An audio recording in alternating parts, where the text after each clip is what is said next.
live, or at least in one take. It is the triumphant return of the Michigan Realtors Government Affairs Update. I'm Brad Ward. And I'm Brian Westrin. Guess who's back? Back again. So here we are, coming to you live from the brand new Michigan Realtors headquarters. We got the Capitol Dome in the background right there. Great news to start off. A wonderful 2022 to all of you. A lot of bills moving through the process. One bill in particular on the governor's desk that is the long talked about first-time homebuyer savings account. That's Brian? Right. First-time homebuyer savings account awaits the governor's signature. We had a great deal of support for this legislation moving through the process. If you all remember, we had this start in both chambers. We had the Senate, sponsored by Jim Runstead and Ken Horn, and also in the House, Representative DeMoose and Mari Manoogian.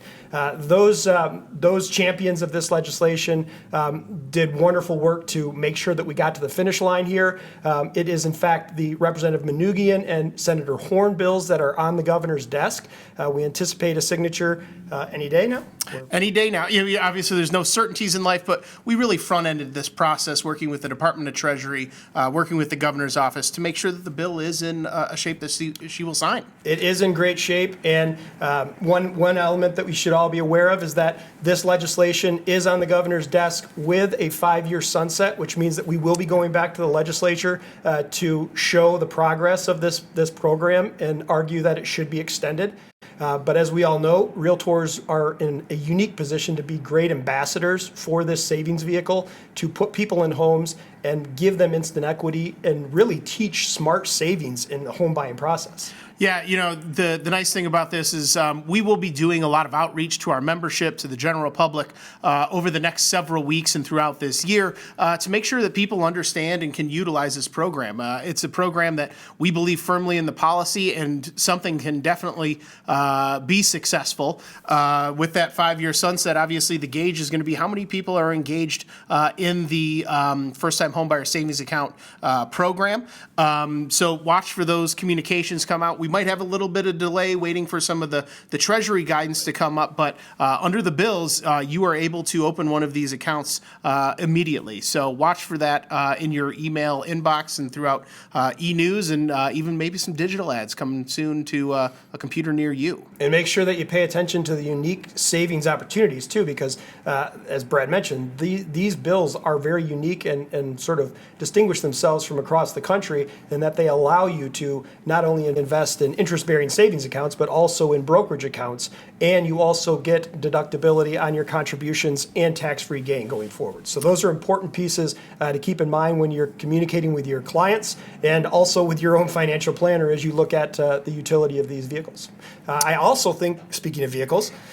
We have another bill that I believe is up in committee today. Yep. So if anyone has tried to sell a mobile home that's located on an individual parcel over the last year and a half, you'll have noticed that process got a lot more difficult. About a year and a half ago, the Michigan Secretary of State office changed the way that you could get a replacement title for a mobile home that has lost its title. The reasoning behind that was because you used to be able to walk into a branch office with a surety bond and get a brand new title, but that process was being abused where homes within mobile home communities were being repossessed under the theory that they were abandoned. So the Secretary of State changed that process to require a court order. But this court order process has come at quite a cost in terms of money and time. To get a court order to sell one of these mobile homes located on property to get that replacement title, it's many times $3,000 to $5,000, as well as many weeks tacked on to the transaction. So in a time that we're looking to get people into homes because we do have a lot of demand and short supply, in a time that affordable housing means an awful lot, that time and money is absolutely valuable to these sellers. So the bill moving forward is something that will very much streamline the process of getting that affidavit of a fixture. So under the affidavit of a fixture process, you take the title to the mobile home and combine it with the title of the dirt, the real property. And if you're using conventional financing, if you are going through a refi, most likely that's going to have to occur. Due to a lot of these homes being older, many transactions that have gone, sellers removed, foreclosures sometimes, these titles are misplaced. The way that this bill would operate, the bill sponsored by Representative T.C. Clements, is it would create an automatic presumption of a fixture so long as the home had been located on the property for 15 years and it met certain qualifications, like the wheels had been removed, it's been connected to utilities, it's assessed as real property through the local government. And so therefore eliminating one of the steps in the affidavit of a fixture process, which is getting that old title.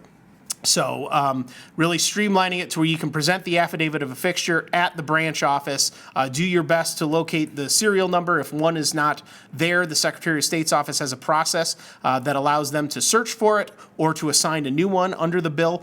So hopefully really, alleviating those court costs, alleviating that time that you spend getting that court order. So the bill passed the House overwhelmingly right before Christmas. It came over to the Senate. The Senate Reg Reform Committee is actually holding its second hearing today, where we anticipate that this will move to the floor and hopefully to the governor's desk as well rather quickly. That is great news. And obviously, the Public Policy Committee just met this week, first meeting of the year. So we're shaping up some unique and legislative initiatives that we won't be talking about short-term rentals and first-time home buyer savings accounts forever. We're looking at some new ideas, and the committee's really excited for a great year.